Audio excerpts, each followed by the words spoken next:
Hello my loves, Tony here from TL Yarn Crafts and welcome back to my channel. So you finally decided to start a temperature blanket, but you're not quite sure where to begin. I totally get it. This is a year-long project that involves keeping an eye on the weather, making the perfect color scheme, and staying motivated for the entire 12 months, and that can be really hard to do. But as someone who's made temperature blankets for 5 years running, I can say that it is totally worth it. In this video, I'm going to give you a bunch of tips that I've learned over the years about planning a temperature blanket experience. The goal is to make the process smoother and to ensure that you love the final result. And you know what? After reviewing all of these tips, it seems that they apply to just about anyone who's planning to start a big project. Even if you're not making a temperature blanket, I'm sure you'll get something useful out of this video. Now, if all of that sounds like a good time, make sure you like this video and consider subscribing to my channel. And before we can talk temperature blankets, of course, we have to pay some bills, starting with today's video sponsor, Skillshare.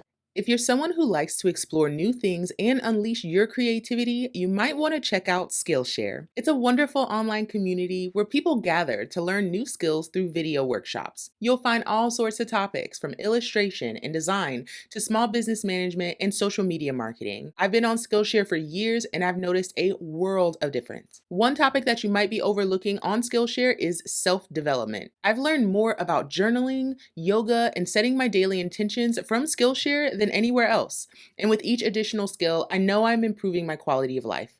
So you'll understand my surprise and glee when I jumped on Skillshare and found Modern Money Habits.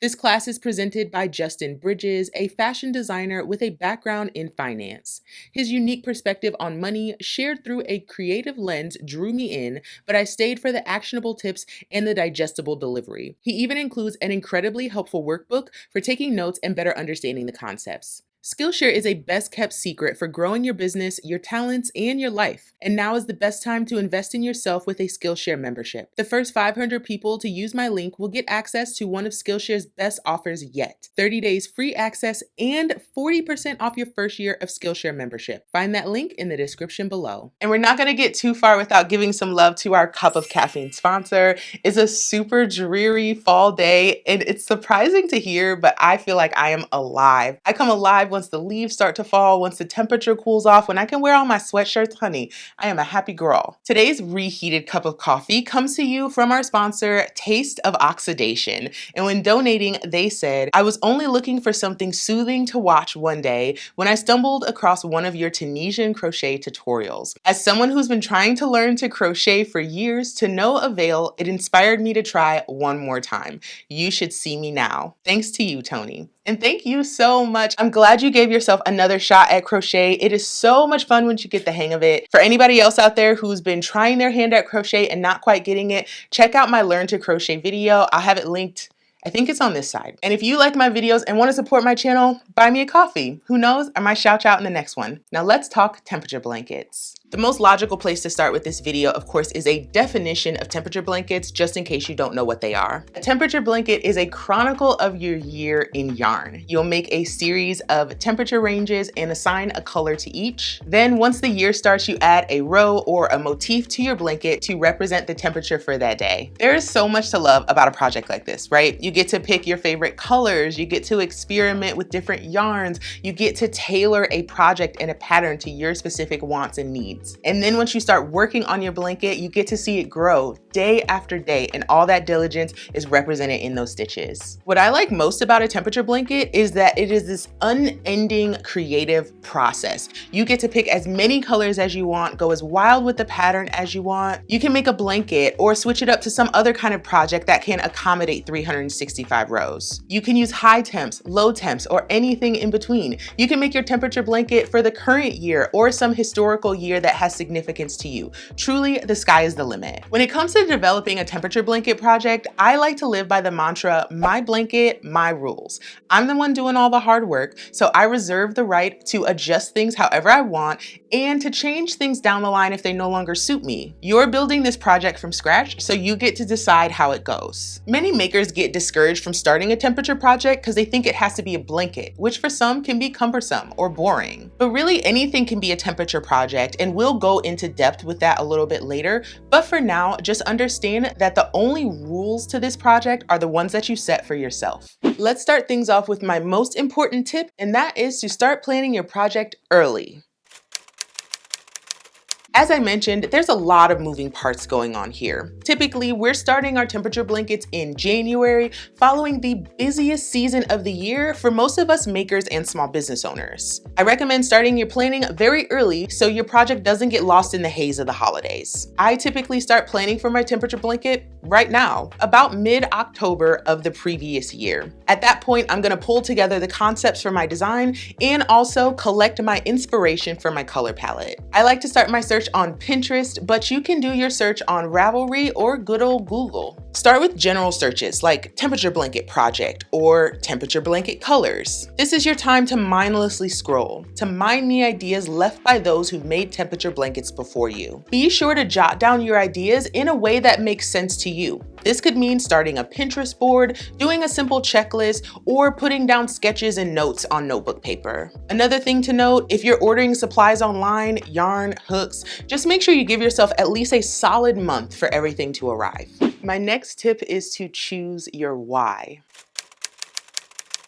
Now I know that all sounds a little woo-woo right now, but when you're lacking motivation in June, you'll thank me. Your why is your motivation. It's the thing that's gonna incentivize you to stick to your temperature blanket when your other whips are calling. Are you making this blanket for your guest room? Are you making it for your friend's baby? Or are you just trying to find out if you can stick to a project for a full year? Whatever that why is, write it down and use it to motivate yourself down the line. I recently read a blog post from Carly the crochet coach, and she acknowledged that a lack of purpose could be a huge catalyst for losing your crojo or your crochet motivation. If a project seems pointless, it's going to be super easy to move on to something else. But for all of the planning and preparation we're putting into this temperature blanket, it's going to be a real shame to see it balled up in the bottom of your closet.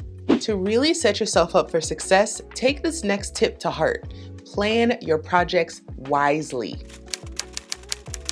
This is another one of those things that trips up first-time temperature blanket makers. If you make your project too easy or too complicated, it might just end up in the whip graveyard. Here are some recommendations to make sure that doesn't happen. When it comes to taking on a temperature blanket project, break down that phrase and tailor it to your specifications. So the first word in that phrase is temperature, and those are your data points. Temperature works really well for a temporal project like this because theoretically the temperature is going to change every day. This is how we'll work through our colors throughout the year, referencing the gauge that we'll talk about a little bit later. But maybe the idea of tracking the weather doesn't really get your maker mojo going, and that's totally fine. You can switch it out for something else. One of the concepts that's getting a lot of love lately is the idea of a mood blanket, where you assign colors to each mood that you want to represent. And as a Gemini, I know a concept like that would keep me on my toes. You can also track things like the number of steps that you take, or the scores of your favorite sports teams, or anything else that you want to keep an eye on that's going to change every day. Now, the second word in our phrase is blanket. This is the project that you're planning to take on. Let's stick with blanket for a second because there are so many different directions we can take this in.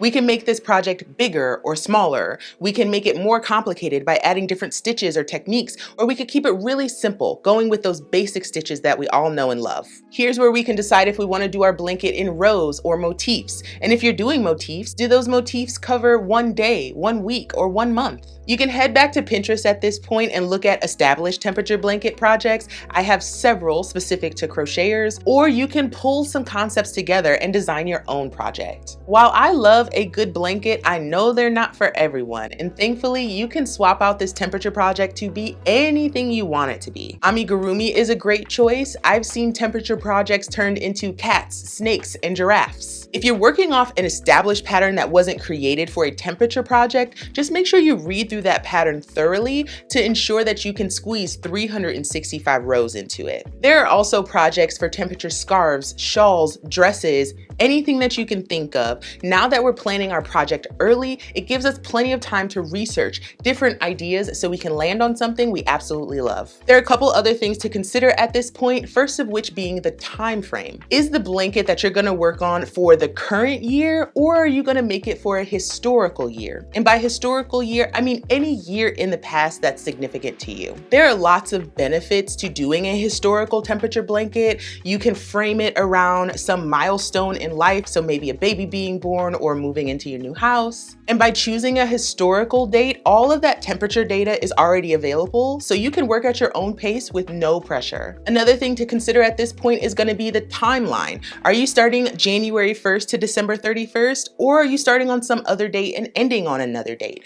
Just make note of that in your plans. And finally is going to be your data details. So you've decided you want to track temperature, but are you doing high temps, low temps, or somewhere in between? Tailor those details to the data that you plan to collect. For my 2024 blanket, I've decided to revisit my linen squares temperature blanket, which makes one block for each month. To make sure all of my squares are the same size, I'm doing 33 rounds per square. Each round is going to represent one day, and all the remaining rounds are going to be worked in my accent color. My blanket will cover the entirety of 2024 starting on January 1st, and I will be tracking only the high temps of each day.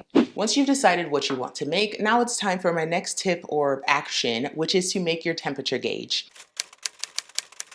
As a reminder, a temperature gauge is a range of temperatures to which you'll assign your colors. If this is your first time making a temperature blanket, you might be tempted to pull one of the gauges right from Pinterest. And this is a perfectly fine option, and it allows you to finish this step very quickly. I made a new gauge for every single one of my temperature blanket designs, and I've added them to a folder that you can access via the link down in my description. Feel free to use them as is or play around with the temperature ranges so they suit you a little bit better. Then slot in your colors and you're good to go. Now, if you're a data nerd like me, keep listening and I'll tell you how to make a custom temperature gauge that will be perfect for your location. There's this website called wunderground.com where you can go to find historical weather for your local area. Head over there and navigate to historical weather, then type in your city or zip code. Toggle to the monthly view for the last full calendar year, or if you're doing a historical blanket, head to the temps for the year that you're working on. Then make note of the temperatures for the data that you're tracking. I'm tracking high temps, so I've written down the max and minimum high temperatures for each month of the year of 2022. We now have our data and we can make a more accurate high and low range for our temperature gauge. At this point, we can also see clusters of temperatures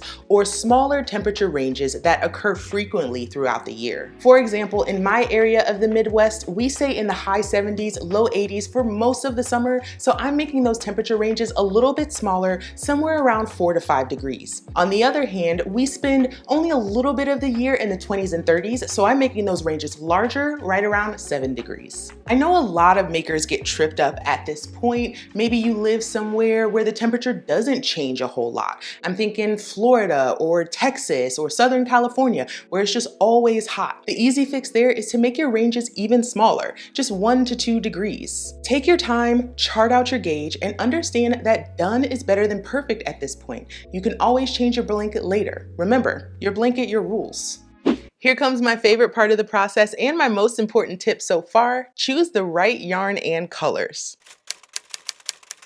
We're about to be shackled to this project for an entire year, so don't get lazy on me now. At this point, we're looking for that Cinderella yarn. That's the perfect mix of fiber, affordability, and availability in great colors. Let's take a closer look at each of the major fiber groups to see what might be the best fit for you. Crochet blankets are big, heavy, and stretchy, so we need a fiber that's gonna hold up to all of that heft. My first choice is always going to be wool. I've actually used superwash merino wool for every single one of my temperature blankets, and I love them all. Superwash merino wool is soft. It can be affordable. It's available from lots of different retailers. You can get it in nearly every color, and wool has natural stitch memory. I like to use DK weight yarn for my temperature blankets. They end up with a really great size, but for my 2023 temperature blanket, I did use fingering weight, and I love how it's coming along. Non-superwash wools are a great option as well. Just note that they're gonna need a little bit more TLC to keep them looking pristine. I would stray away from other animal fibers though.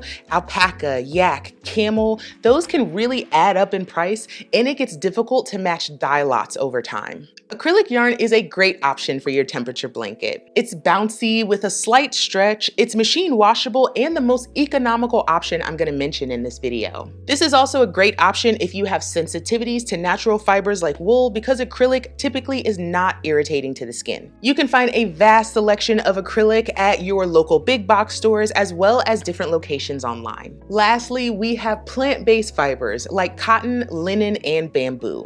These are the best choice for people living in warmer climates because these fibers are naturally breathable and lightweight on the skin. These fibers are strong and durable, making them a great choice for your temperature blanket. Plant-based fibers can get very heavy once you get into larger projects, so keep that in mind. If you want my 2 cents, you have 3 main options when it comes to picking a fiber for your temperature blanket: all wool, all acrylic, or a blend of any of the 3 fibers that I mentioned. So that could be a wool cotton blend, a cotton acrylic blend, or an acrylic wool blend. I like to go for smooth, solid colored yarns or tonal yarns, and I tend to stray away from highly textured or novelty yarns. It's also very important to pick yarn from a brand that is established so you can re-up your supply if you run out of colors down the line. I recommend taking a look at my video, 10 places to buy yarn online. I've got a plethora of ideas of places that you can purchase from that will have enough for you to get more later in the year. You can also check out my blog post, which is 10 more places to buy yarn online. I've got both of those resources linked down in the description. Assuming that you're planning your project well in advance, I recommend getting a skein of a few different yarns that you're considering.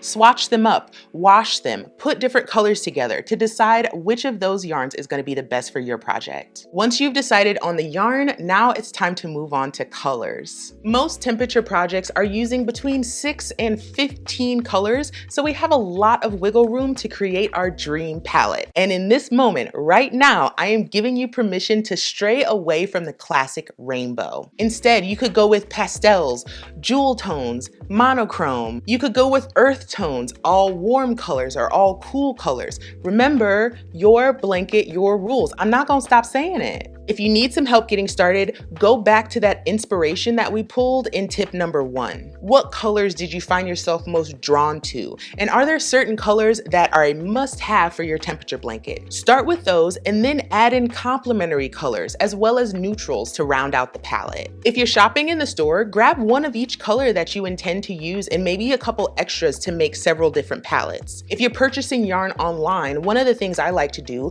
is pull photos of each of the colors that I want from the manufacturer's website and import them into a site like Canva. Then I can mix and match them together to create the perfect palette. Once you've chosen your yarn and your colors, it's time to stock up. There's no way to know exactly how much you're going to use of any particular color in your palette, so I recommend getting at least 200 grams of each color at the beginning of the year. If you're working with established brands, you should be able to go back to the store or back to the website down the line if you run out of any of your colors. All right, loves, y'all been hanging tough with me, but I can promise you the hard part is over. So let me throw you a softball. Tip number 6 is to get organized. When you finally do sit down with your temperature blanket, the last thing you want to deal with is not being able to find your crochet hook or not being able to locate your temperature gauge. Get all of those important materials together, and then you'll be ready for whenever you sit down with that temperature project. First, you need to decide where you're going to store all of that important stuff, like your notes and your temperature gauge. I personally like to use the Notability app on my iPad. There, I can drop in details like the yarn I'm using, the hook size in case I misplace it, and my general pattern notes.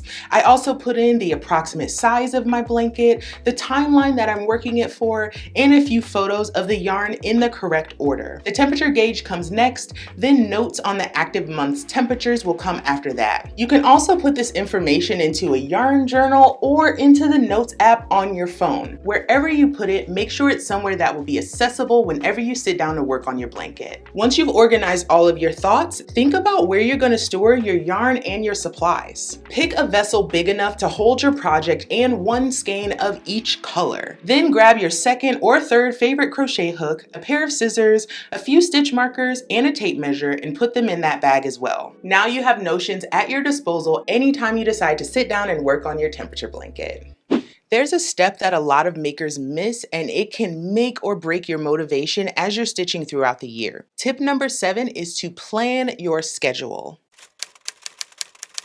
Now, I don't know about you, but there are very few things that I do every day, and most of those have to do with keeping my body alive. Yes, I crochet every day, but not the same project. And I shouldn't expect that to change just because I started Temperature Blanket. Since I started making temperature blankets back in 2019, I've designated Sunday as my weekly temp blanket stitching day. It's typically a more casual, quiet day, so I can sit down, turn my brain off, put on an audiobook, and stitch the afternoon away. If I happen to get a few rows in or a few blocks in throughout the week, that's just a nice little cherry on top. And I also give myself grace not to work on my blanket during peak seasons, particularly the summer, cause your girl gonna be outside. My maker mojo typically doesn't get moving until about the fall anyway, so I use that time to make a major dent in my temperature blanket. My eighth and final tip is optional, but it could make or break your success with your temperature project, and that tip is to find a friend.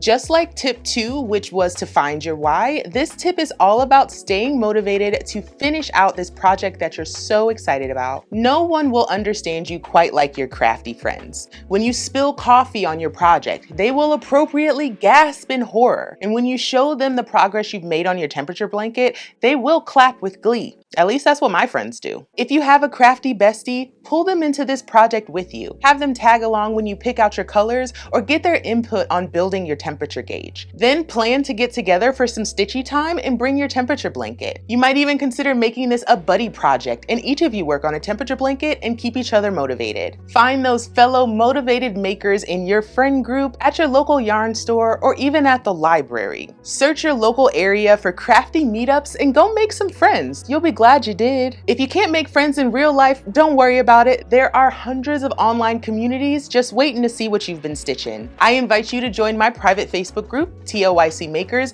where we are gaga about temperature blankets. I've left a link to that down in the description. In case you're curious, here is my temperature blanket palette for 2024. I chose my own yarn, which I developed in collaboration with Hobbii. It's called Happy Place, and you can find it on Hobbii.com. I chose 12 colors out of the solid options, and I am so excited to start this already. I created my 2024 temperature gauge, and I added it to that folder of gauges that I mentioned a little bit earlier. If this video has inspired you to take on a temperature project, I invite you to be part of my casual make-along, which starts January 1st, 2024. I'll be using the hashtag TempBlanket2024 on Instagram and posting inside my private Facebook group. I'll probably do some live streams and some giveaways throughout the year, but you'll have to stick around and see what surprises I have in store. But either way, I would love for you to stitch along with me so we can keep each other motivated. I've made a lot of content around temperature blankets, and I'm starting to understand that really the hardest part of a project like this is just getting started. So I really hope that this video has given you some insight on how to plan that process and it all feels a little bit easier to you.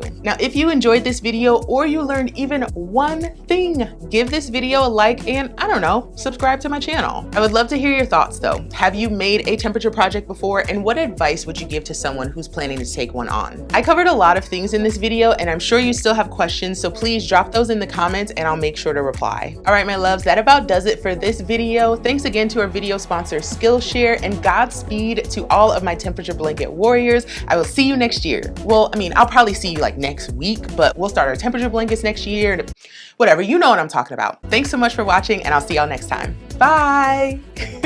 Say bye, Pepper. Bye. He's not in the mood. Oh my gosh. Do you even like me? Oh, Pepper.